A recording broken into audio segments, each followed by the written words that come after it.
They've stood at the front lines of law, leadership, and public service. Attorney Katrin Jimeno, sharp, steady, a lawyer, an educator, turns complex issues into clear insight. Attorney Mike Toledo, seasoned, fearless, a strategist and communicator whose voice has shaped public understanding of law and governance. Together, they make the law accessible, connecting principles with real-life questions, confronting the issues that define our nation. This is ABOGADO! Good evening. Welcome to ABOGADO, where we put the law under the spotlight, one question at a time. I'm Attorney Mike Toledo. And I'm Attorney Katrin Jimeno. Tonight, we take on an issue that tests how far transparency should go and where privacy should begin. Let's take a look at this question that strikes at the heart of public trust.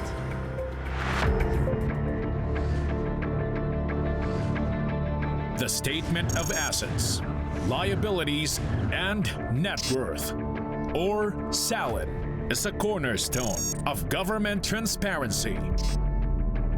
It allows the public to monitor a public official's wealth and detect possible signs of corruption, unexplained riches, or abuse of power. Filing a SALN is mandatory for all public officials, but access has long been restricted. The new ombudsman has now eased these limits, restoring public access to SALNs under his office's custody, subject to certain conditions. In the House of Representatives, recent actions also signal a renewed commitment to transparency. Some argue that these still fall short of full transparency. They believe public officials should proactively publish their SALNs for accountability. Others caution that open publication could expose officials to harassment, political attacks, or security risks. So we ask, should elected officials be required to publish their SALNs proactively, not just upon request?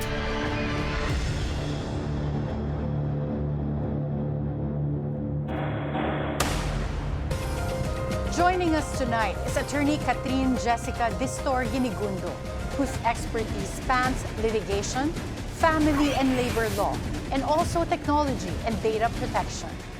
Attorney Kat is a junior partner at Calleja Law, a former public prosecutor, and a member of the faculty of the Philippine Law School. She's also part of the Ethics Committee of the Philippine Football Federation. Good evening, Attorney Kat. Welcome to ABOGADO.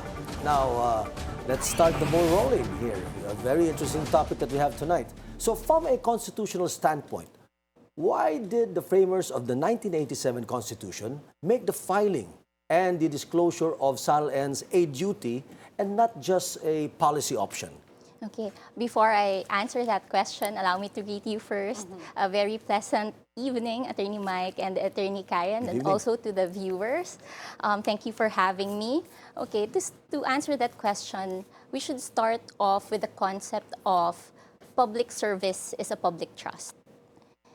Okay, so one of the core principles of a democratic government is that power emanates from the people, and that such power is only vested to the government officials by the people. And so in Article 11 of Section 1 of the 1987 Constitution, public officials and employees are mandated to observe at all times accountability. And they are mandated to serve the people with justice, with responsibility, integrity, and loyalty. And of course, patriotism should also be observed. Okay, as such, public officials are, well, it has been held many times that public officials should act like Caesar's wife. Beyond suspicion. Beyond suspicion. They shouldn't only be pure, but they should be beyond, above reproach and beyond suspicion. Walang kaduda-duda. Di ba? So, and I think the mandate to disclose SALNs is a tool to enforce that. Well, when you say na dapat nga, walang kaduda-duda, that assumes that you're allowing the public to really see through your lifestyle. So the law right now provides that SALNs are available upon request. In your opinion, in your legal view, is this meant to safeguard privacy, or has it become a loophole that weakens transparency in our country? Okay. Well, the term upon request, to me, doesn't necessarily mean that the right of the people to have access to certain information has already been transgressed. Because it just says upon request. So meaning you can ask, but to me the loophole that weakens transparency is when we put unreasonable limitations to that right. For instance, when you check the website of the Office of the Ombudsman, there are only two people who can request for SALN. First one is the affiant himself or herself, or his or her authorized representative, and the other one is any person who has a notarized document or authority to request that. But when you say affiant himself, then that's the same as the second type of person. You have a notarized document. Yes, the affiant himself is the person who executed the SALN, correct? Oh. So Okay, that yeah. defeats the purpose of Yeah, we're assuming he already has a copy. Correct. So, yeah, Correct. it's so strange. Yeah. Yeah. So to me, that is one of the unnecessary restrictions to that right. But of course, we welcome the new development with the ombudsman, right? Because Ombudsman Remulla has issued a memorandum circular that allows the public to have access to the SALN. And hindi na raw kailangan na may affidavit, right? Right. Like, so, kasi it's very limiting, right? Like That's you're true. gonna have to find a notary public Yes, and spend yes. money just Yes. to get a request granted, right? Yes. That's why I wanted, before I go to the next question, I wanted to follow up with what my partner asked. But you did answer it already by saying that the new ombudsman, Ombudsman Boying Remulla, did come up with new rules, which makes it easier, but still following certain procedural safeguards. No? So now, Attorney Kat, some of the senators, no, I think Tito Soto is one of them, partner, di ba, have begun voluntarily releasing their SALNs, while others, up to now, have chosen not to do so. So should disclosure, in your opinion, in your view, depend on personal choice, or should it be uniform? It's a rule for all. Everybody should just disclose it. In fact, in one of our episodes, partner, I recall we suggested that as long as you're a public official, you must immediately disclose. In fact, publish it, put it online for the public and for all to see. Yeah, and if they do make it mandatory, pwede nang i-upload na lang sa website, right? Yes. Oo. Yes. Oh, well, to me, it's not really about the voluntary publication of one SALN, but it's making the SALN accessible to the public. Yeah, because I may opt not to publish it, but when There's a request. then I will provide it, or the custodian will provide it. But what stops you from saying na okay na i-publish na lang? Anyway, if Yes. you request a SALN, the assumption is that it will be granted, especially with the new circular issued by Ombudsman Remulla. So, are there any legal issues that you see if we require publication of all SALNs of public officials? Yeah. Oh, because we also have to protect the information of the person executing the SALN. Right? Because not all information there, to me, should be easily available for public consumption. Because the right of, to me, the right of the public to have access to information and the right of the affiant to privacy, they are really not mutually exclusive. They can actually go hand in hand. Diba? But there should be, but those rights are also not absolute. So there should be reasonable regulations, restrictions. Okay, what restrictions are acceptable to you? Because we were discussing earlier that yung ngayon, they're imposing unreasonable restrictions up until the recent circular of Ombudsman Boying Remulla. But for you, before having a sworn affidavit and then providing that as a request is unreasonable, an unreasonable restriction. What restrictions are reasonable? For example, if we want to publish the SALNs, one restriction could be to redact some information, like what they're doing now, right? But for example, if there is a case order, a court order, or there is a valid request, then those informations, or the entire document should be given. Because at this time and age where everything is available to the public through the internet, mahirap din eh. Diba? Because those information can be used for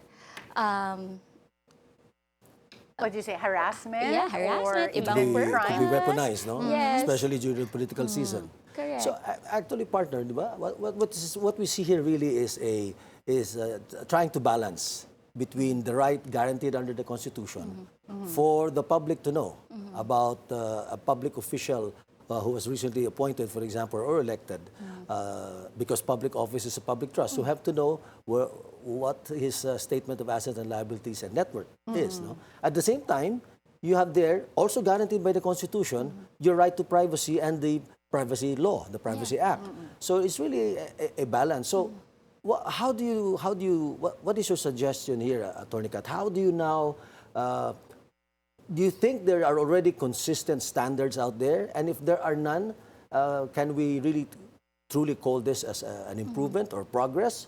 Or is it just a form of selective transparency that still, it depends a lot on the individual's discretion? Well, Attorney Mike, the standards are already there. Actually, the law on SALN is very clear. If I'm not mistaken, Republic Act number 6713 or the Code Ethical of Standards. the Ethical Standards for Public Officials state that SALNs should be made available to the public. Within reasonable hours, they may inspect it. Within reasonable hours, the same may be made available after 10 working days from submission, and that the same should be accessible to the public within 10 years from the time that it was submitted. So it's there. The standards are there. It's very clear. So if we just uphold the letter and the real spirit of the law, there shouldn't be any problem. But let's call a spade a spade. When politics already come into the picture, I think that's where the problem arises. In what ways has politics made SALNs weaponized or access to SALNs been restricted? Well, I won't go into the specifics, right?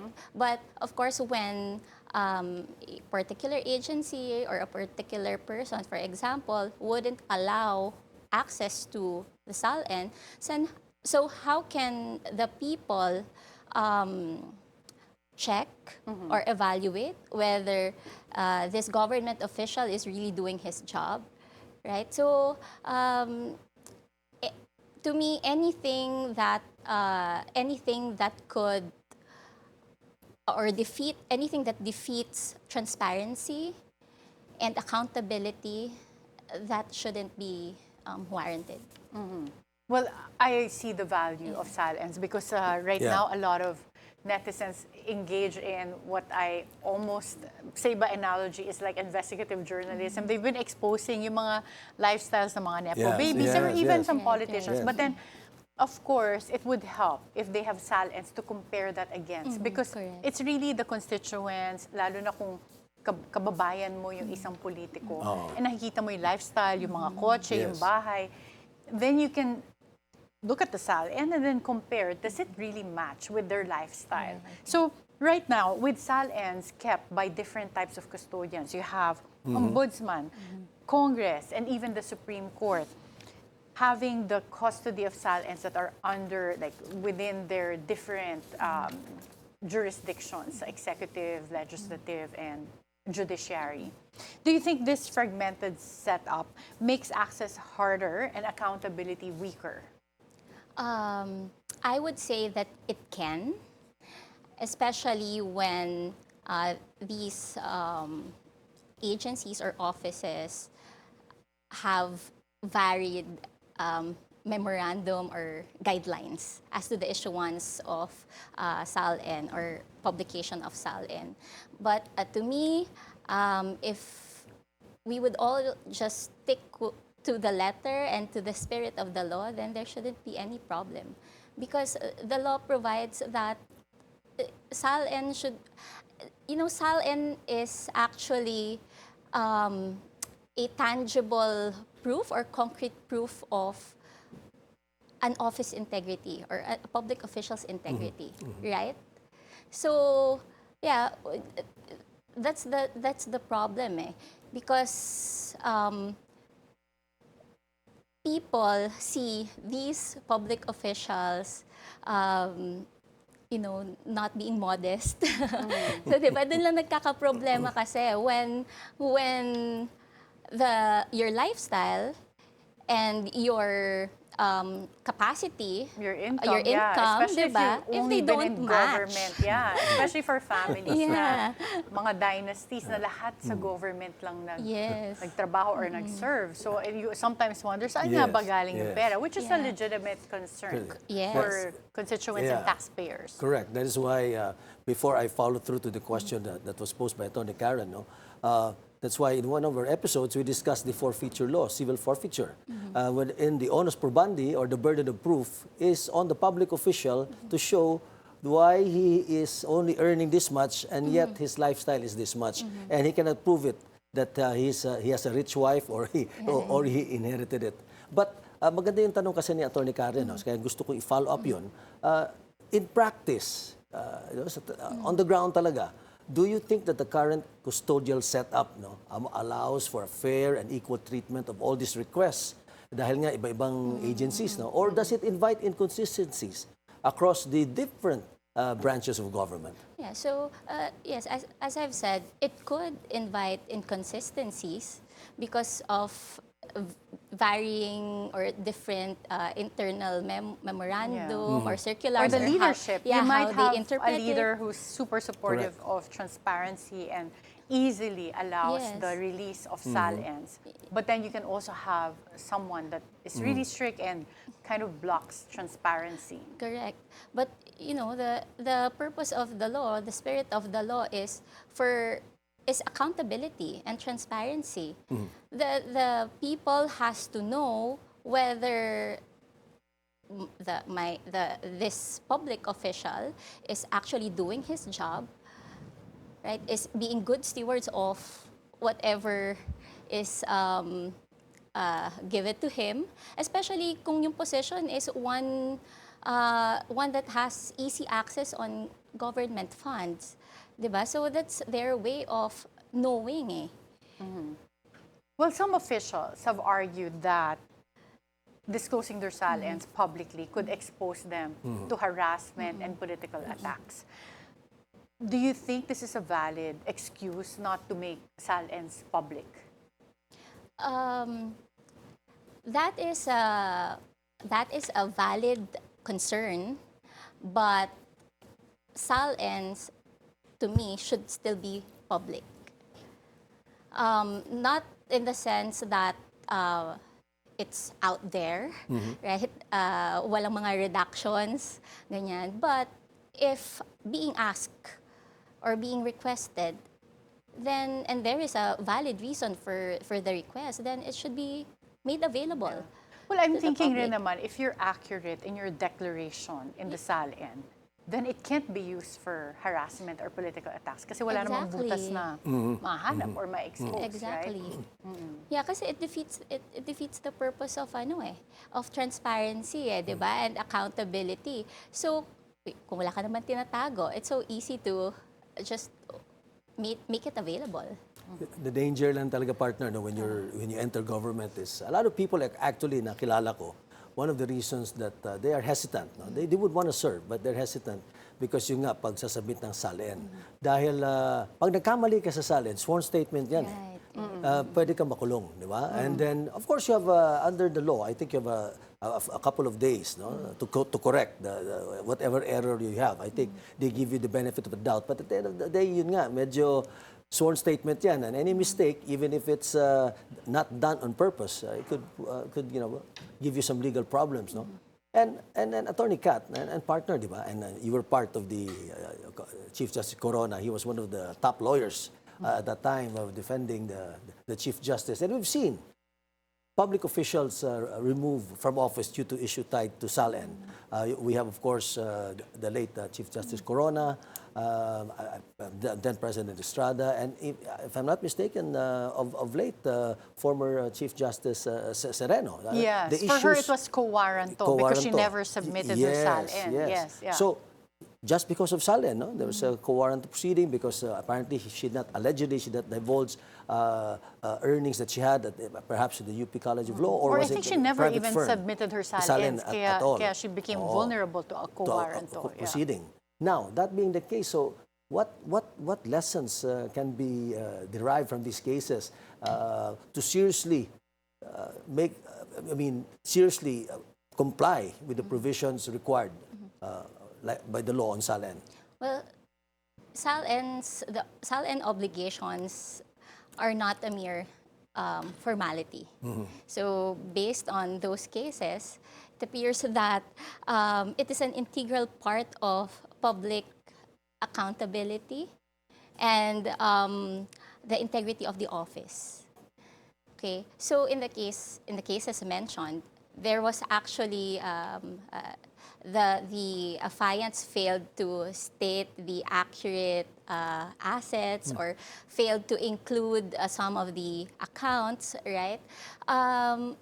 So it only shows that regardless of the intent, it is very important to be accurate in the statement of the assets and liabilities. So, yung main lesson that we can learn from that is that we really should take SALNs seriously. Well, yes, so I agree with that. We should take SALNs seriously. But when it comes to the consequences, do you agree with the case precedent, that the impeachment of former Chief Justice Corona has left in terms of making it an impeachable offense for misdeclarations in your SALN? Does it rise to the level of an impeachable offense where, the other offenses stated there are treason, graft and corruption, betrayal of public trust? Parang kung may misdeclaration ka lang, pero wala naman palang kaakibat na graft and corruption or pagnanakaw, do you think that's a legitimate ground for impeachment? Because later on, even with Chief Justice Corona, yung mga cases niya sa Sandigan Bayan were later dismissed. So I'm not just zeroing in on him, but I'm talking about, as a rule, because I remember that was one of the concerns raised by some of the lawyers and legal luminaries, that we might be setting a dangerous precedent when it comes to saying what the violation of misdeclarations and SALNs really constitute. I agree dapat may consequences, but do you think it should be at the level of an impeachable offense? Well, I'd like to answer that question by saying that I agree with the penalties imposed by RA 6713. Which are? And that ranges from fine equivalent to 6 months of salary, or suspension not exceeding 1 year, or of course removal from office, depending on the gravity committed. But to me, that should already be enough. But if there are other crimes or violations that arise from that misdeclaration, then there should be another the penalties crime or that offense. go with the penalties that go with the crime that was committed. Correct. Right. But would you agree na misdeclaration in SALNs is at the level of other high crimes to make it an impeachable offense? To me, no, because I also had the opportunity to fill out a SALN, and it's so difficult to remember everything that you have kasi parang ang presumption nun as in I up recall. to the last cent, and baka yata pati sapatos mo you have to put there, di ba? Jewelry, Ay, binago sapatos. na ba nila yung form? Because the first time I filled Baka up a binago SALN na. was when I was a young professor for UP Yes, Law, for yes. UP College of Law. And walang nakalagay doon na may dollar. So nakalimutan ko rin actually. Dollar. marami ka pa naman dollars. Feeling. Actually, buti na wala rin naman that time. But that's one thing that I hope, I don't know, I haven't seen the recent format. I haven't Kung meron seen the recent, na nakalagay. But you're right, it can be human mistake. But again, if it rises to the level of malicious omission at saka talaga misdeclaration, then Ibang there should usapan, be yeah. Now we sort of touched already earlier about redacted. So in your opinion, should they redacted or summarize SALNs showing essential figures but omitting a certain personal matter, would this be fair enough? Yeah, I think that's fair enough because as I've said earlier, the data privacy and right to access to information can actually go hand in hand. But of course, these rights are not absolute. Sabi nga, di ba, sa law school, your right ends when the right of another person begins. So, similarly, ganun din dito. But to me, ang ano lang dyan is we have to put reasonable regulations, restrictions, limitations. It has to be reasonable.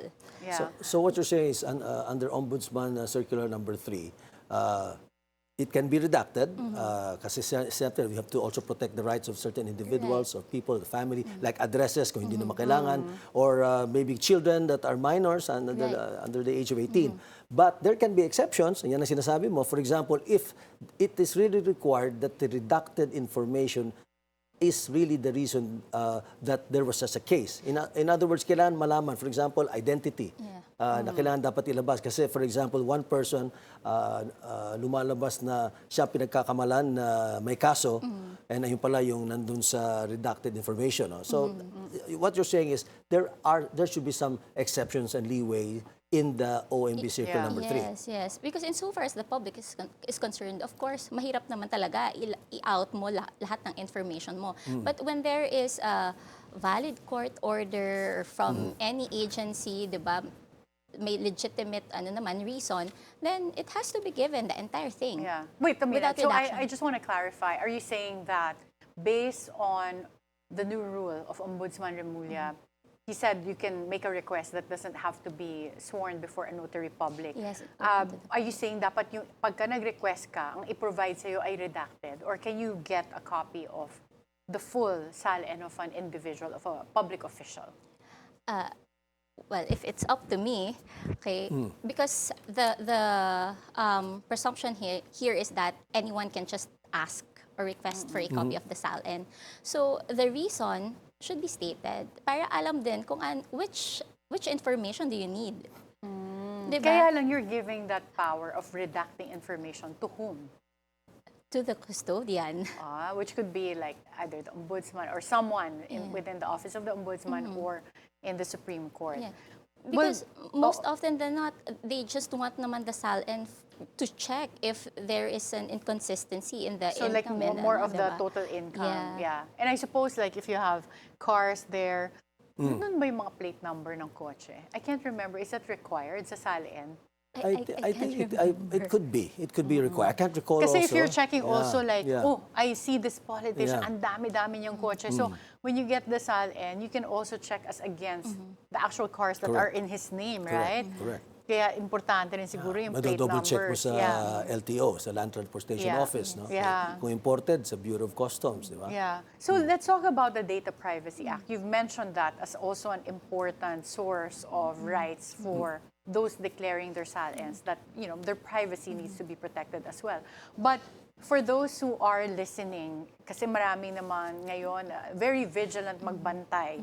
So kung mag-request sila ng SALN, in what type of forums or materials can they use the information that they get about the SALNs of public officials? Can they, do vlogs and or maraming ganun ngayon nagvo-vlog about itong politician na to, ganyan, or can the media use it to report as well? What constitutes violations of the Data Privacy Act? Actually, under RA 6713, the SALN cannot be used for commercial purposes except for media and reporting purposes. So vloggers, are they reporting? Kasi ngayon, naboblur na talaga yung lines, di ba? Yeah, For vloggers journalism and the is- traditional yes, media. exactly. If you were to ask me, no. Yeah. Hindi, okay. Mahirap. Oo. It's very risky. Especially now that, to be honest, we still can't regulate media and social media, di ba, in general, mahirap. So baka ang risk for the vloggers would be they might be sued for libel and violations of the Data Privacy Act. That's Liable pag may imputation of a yeah. crime or Or defect. a vice or defect. Yeah. Oo. Well, depending on the content. Because if they're suggesting that there is a crime committed or, social media is really not the proper forum for that. Diba? Because if you think that a crime is being committed based on the SALN, then you file a case, diba? Not social media. Okay. Now, Attorney Kat, if Congress were to require proactive publication, in your view, what kind of system could ensure accuracy, fairness, and context without turning it into a disclosure, into a political weapon? I think there should really be a centralized agency or a custodian for all SALNs.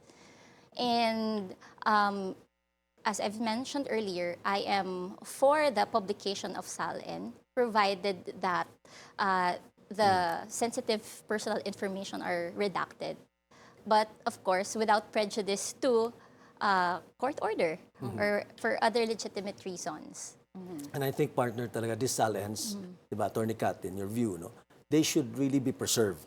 Yes. And in fact, I think there should be an effort really to digitize, no? Diba, Yeah. digitalization, Yes, kailangan yes. Because if I recall correctly, a prescriptive period for the filing of cases on certain, it's about mga 20 years, Yeah. diba, on the SALN. Kaya siguro talaga dapat i-preserve yan. And I do hope that the different agencies, partner, especially the Office of the Ombudsman, and in the case of Congress, kasi sa mga legislators, it's Congress, sa House, tapos sa Senate, di ba? In the Supreme Court, it's the Clerk of Court, di ba? So,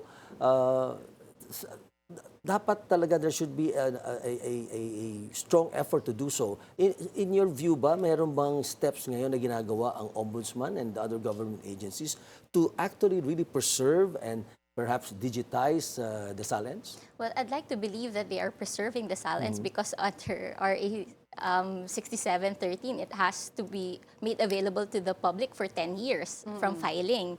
Diba? I'm just not sure if they go beyond that. But as to digitization, I'm not sure about that, but I agree that we should really maximize and utilize technology. Okay, very interesting discussion. But Indeed. for now, we'll have to pause for a quick break.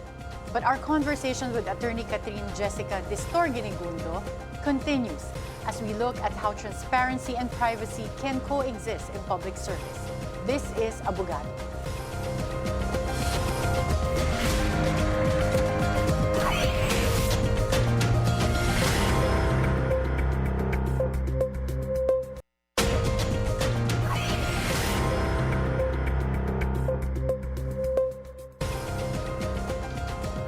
Welcome back. You're still on Abogado.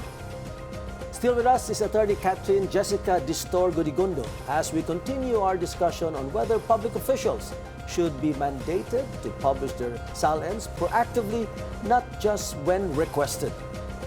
Now, Attorney Kat, before we close, we still have some points that we want to discuss with you. So the SALNs right now, it also requires the disclosure of your relatives who are in government, public service. Do you see a problem with that in terms of when we talk about harassment? So having that information also out there of who you're related to and who else is in government, do you think that's something that's contentious in terms of being included in the SALN? Or tamang-tama lang yun for transparency, Red? Well, if we're talking about transparency and accountability, then that's a very legitimate and a valid information to be in the SALN, diba? And because there are places wherein from governor up to a barangay captain yata.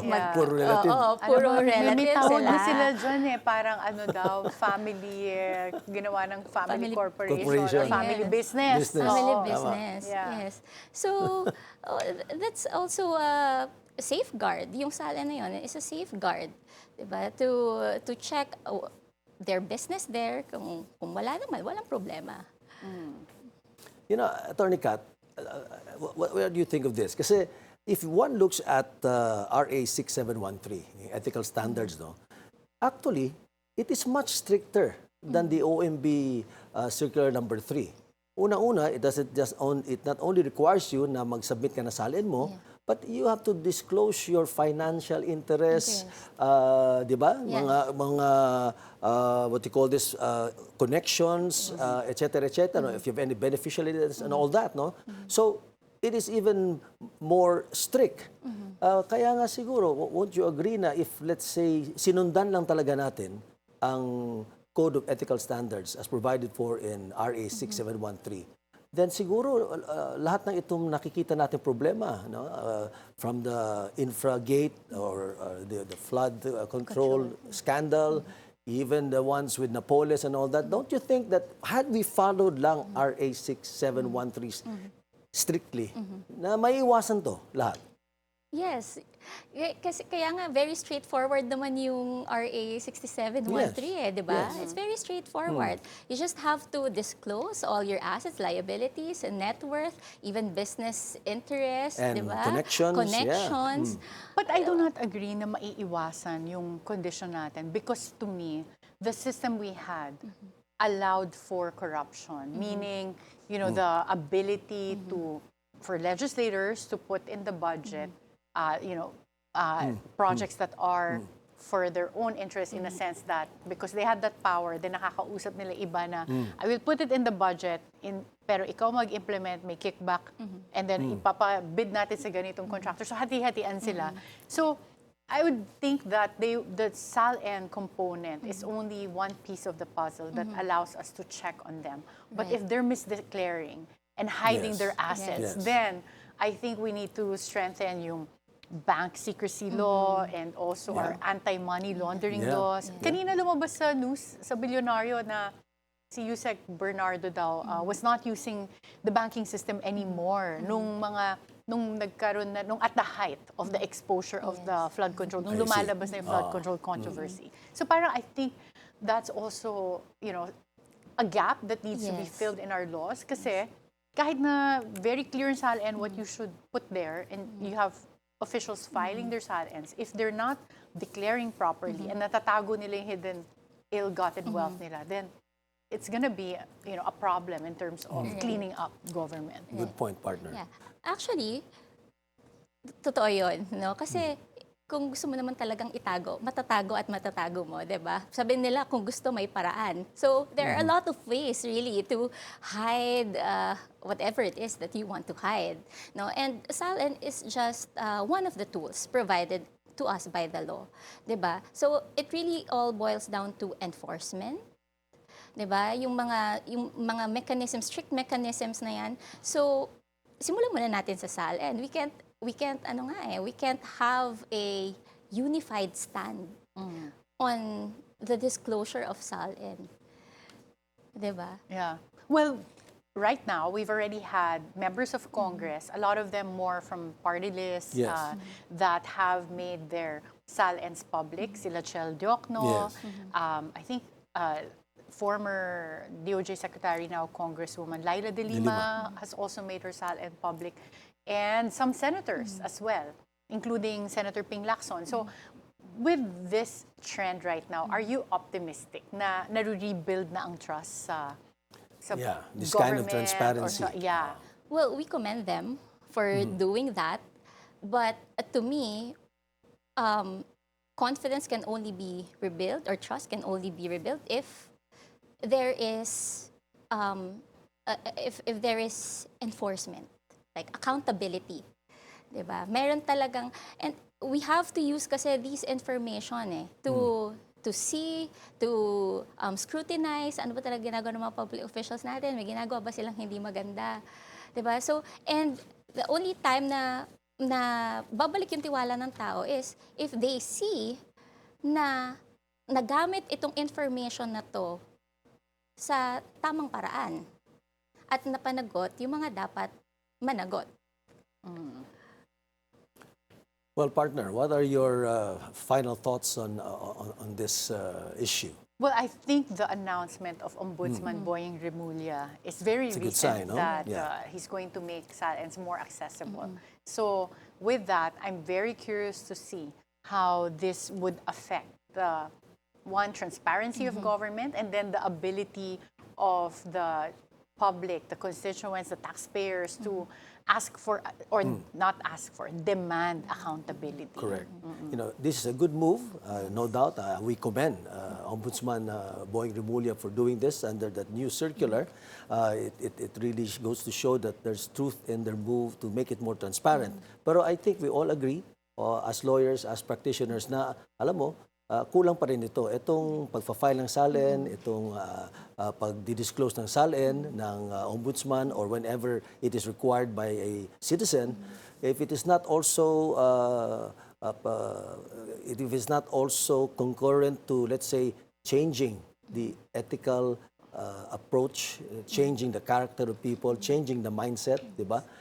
You need more than just this. But definitely, it's a good start. It's a good start, yeah. yes. And I think lastly, because we're living in a digital age, the request could be made online dapat. Kasi Yes. with the traffic Yeah, na ngayon, or even if you're from the province, do you really expect someone to go all the way to Metro Totoo. Manila to do the request in person?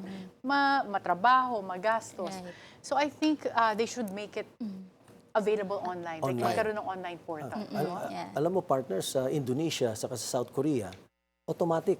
Automatic, they publish it online. Automatic siya. O so meron pala tayong model for May doing model. an There is a online model. publication. And yeah. this is actually global standards in compliance with the United Nations corruption organization, the anti-corruption organization of the UN. So maybe we're getting there. Maybe we're taking a few steps, but we're getting there. Pero yun nga, it took a huge scandal like this. But it's good because it woke all of us up from our stupor. Yeah. Diba? Laban na, di ba? Yeah. Di ba? Next time, ikaw na tatakbo, Attorney Mike. So, Party pengen ng list. SALN. Siya ni party. Abogado party list. Okay, thank you again so much, Thank Attorney you. Thank you so Katrin much. Distor-Guinigundo. Thank you for joining us tonight and sharing your insights on this evolving issue.